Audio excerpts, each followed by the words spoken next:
கொஞ்சம் காஃபி, நிறைய கதைகள். நான் உங்கள் ரேகா. நந்தவனம் பாகம் 3ற்கு உங்களை அன்புடன் அழைக்கின்றேன்.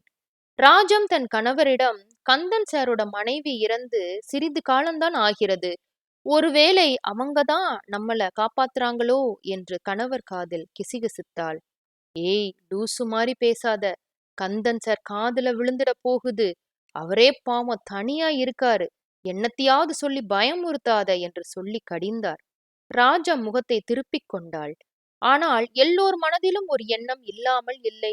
ஏதோ ஒரு அமானுஷ்ய சக்தி தங்களை காக்கிறது என்று. எல்லோரும் ஒருவித மிரட்சியுடனே இருந்தனர். நாம இருக்கிற இடத்த இதற்கு முன்னாடி யாருடையதாக இருந்தது என்றார் ராஜேஷ். இப்ப எதுக்கு இத கேக்குறீங்க என்றார் கந்தன். இல்ல சொல்லுங்க, அப்புறம் ஏன் சந்தேகத்தை சொல்றேன் என்றார் ராஜேஷ். இதை சந்துருன்னு ஒருத்தர் வச்சிருந்தாரு. அவர்கிட்ட இருந்து நம்ம பில்டர் வாங்கி கட்டிட்டாரு என்றார் கந்தன். எனக்கு ஒரு சந்தேகம். இதுக்கு முன்னாடி இந்த இடத்த வச்சிருந்தவ இந்த இடத்தின் மீது அதிக ஈடுபாடு கொண்டிருக்கலாம். வேறு பல காரணத்தினால் இதை விற்றிருக்கலாம். இப்பொழுது அவர் இல்லாமலும் இருக்கலாம். அவர் கூட நம்மை காக்கலாம். அதான் கேட்டேன் என்றார். பயம் தொற்றிக்கொள்ள கந்தன் உடனே பில்டரை தன் அலைபேசியில் அழைத்தார். அவர் அழைப்பை ஏற்றதும் லவுட் ஸ்பீக்கரில் போட்டார் கந்தன். வணக்கம் சார், நான் கந்தன் பேசுறேன். என்ன ஞாபகம் இருக்கா என்றார். ஓ, நல்லா ஞாபகம் இருக்கே. நம்மளோட நந்தவனம் காம்பவுண்ட்ல இருக்கிறவங்க தானே நீங்க? சொல்லுங்க சார் என்றார். நம்ம இடத்தோட பழைய உரிமையாளர் சந்துரு சார் பற்றி தெரியுமா என்றார் கந்தன். தெரியும் சார், நேத்து கூட அவர்கிட்ட பேசினேன். ஏன் கந்தன் சார் கேக்குறீங்க என்றார். இல்ல, இங்க உள்ளவங்க சந்துரு சாரை பார்க்கணும்னு சொன்னாங்க, அதான் என்று மழுப்பினார். ஓ அப்படியா சார், அவர் நம்பரை தரேன், பேசிக்கோங்க என்று கூறி அழைப்பை துண்டித்தார். ராஜேஷ் அனைவரையும் பார்த்து அசடு வழிந்தார்.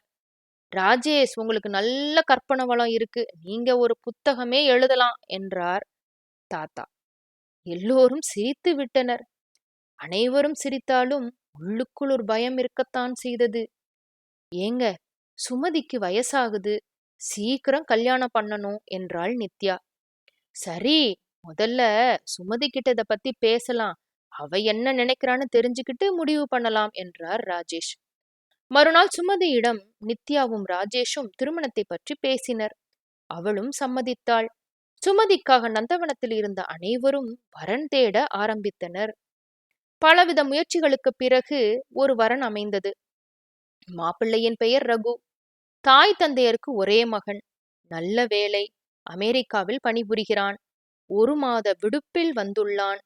மீண்டும் சென்றான் என்றால் திரும்பி வர 2 ஆண்டு ஆகும். அதனால் இந்த விடுப்பிலேயே திருமணம் முடிக்க அவனது பெற்றோர்கள் விரும்பினர். அவனும் சம்மதித்தான். ரகுவிற்கும் சுமதிக்கும் ஒருவரை ஒருவர் பிடித்து விட்டது. திருமண வேலையை மடமடவென ஆரம்பித்தனர். நந்தவனத்தில் இருந்தோர் ஒவ்வொருவரும் ஒவ்வொரு வேலையை இழுத்து போட்டு செய்தனர். சுமதியின் அமெரிக்க பயணத்திற்கான வேலையை ரகு பார்த்து கொண்டான். சுபயோக சுபதினத்தில் அவர்களது திருமணம் முடிவு செய்யப்பட்டது. திருமணத்தன்று அனைவரும் பரபரப்பாக இருந்தனர். திருமாங்கல்யம் கட்டும் நேரத்தில் அனைவரும் அட்சதை தூவி வாழ்த்தினர். அட்சதையுடனே சுமதிக்கு மிகவும் பிடித்த சிறிய மல்லிகைப்பூ சரம் ஒன்று அவள் மேல் பட்டு மடியில் விழுந்தது. அதை பற்றி யோசிக்கும் மனநிலையில் அவள் இல்லை. அச்சரத்தை அவள் பக்கத்தில் இருந்த பெண்மணி எடுத்து அவள் தலையில் சூட்டினாள்.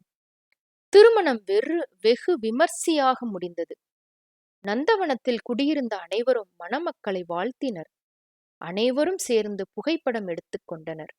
சுமதியும் ரகுவும் மறுவீடு, விருந்து, ஊருக்கு செல்வதற்கான தேவையான பொருட்கள் வாங்குவது என்று மிகவும் பரபரப்பாக இருந்தனர். கல்யாண வீடியோ மற்றும் ஆல்பம் வந்துவிட்டதாக நித்யா சுமதியிடம் கூறினார். அம்மா, நாங்க தான் முதல்ல பார்க்கணும், சரியா என்று ஆணை பிறப்பித்தாள். சரிடி என்றார் நித்யா. ரகுவும் சுமதியும் ஆவல் மிகுதியில் சீக்கிரமாக வீடு வந்து சேர்ந்தனர். இருவரும் கல்யாண ஆல்பத்தை எடுத்து ஆர்வத்துடன் பார்க்க ஆரம்பித்தனர். அனைத்து நிகழ்வுகளையும் வெகு நேர்த்தியாகவும் அழகாகவும் படம் பிடித்திருந்தார் புகைப்படக் கலைஞர். நான் இந்த புகைப்படத்துல ரொம்ப அழகா இருக்கேன்லங்க என்று ரகுவிடம் சுமதி கூறினாள். ஆமா ஆமா என்று பலமாக தலையசைத்தான் ரகு. ஒரு கணவனுக்கான அத்துணை பொருத்தங்களும் உங்களிடம் வந்துவிட்டது மாப்பிள்ளை என்று ராஜேஷ் ரகுவை கிண்டல் செய்தார். நால்வரும் சிரித்து விட்டனர். ஆல்பத்தை பார்த்து கொண்டிருந்த சுமதியின் முகம் மாறியது. வெளிக்காட்டிக் கொள்ளாமல் இருந்தாள். ரகு அதை கவனிக்கவில்லை. சிறிது நேரம் கழித்து தன் தாயை தனியாக அழைத்து ஒரு புகைப்படத்தை காண்பித்தாள். நித்யாவின் முகமும் மாறியது. ராஜேஷிடமும் காண்பித்தனர். அவரது முகமும் மாறியது. ஆம், அது நந்தவன குடும்பத்தினருடன் எடுத்துக்கொண்ட புகைப்படம். நந்தவனத்தில் உள்ள மற்றவர்களுக்கும் அந்த புகைப்படத்தை அலைபேசியில் அனுப்பி வைத்தாள் நித்யா. அப்புகைப்படத்தின் ஓரத்தில் ஒரு நிழல் போன்ற உருவம் இடம்பெற்றிருந்தது. பார்க்கும் மற்றவர்களுக்கு அது ஏதோ நிழல்தான். ஆனால் நந்தவனத்தில் உள்ளவர்களுக்கு மட்டும்தான் உண்மை தெரியும். அனைவருக்கும் பயம் தொற்றிக் கொண்டது. அடுத்து என்ன நடந்தது? இனி வரப்போகும் பாகங்களில் தெரிந்து கொள்ளலாம்.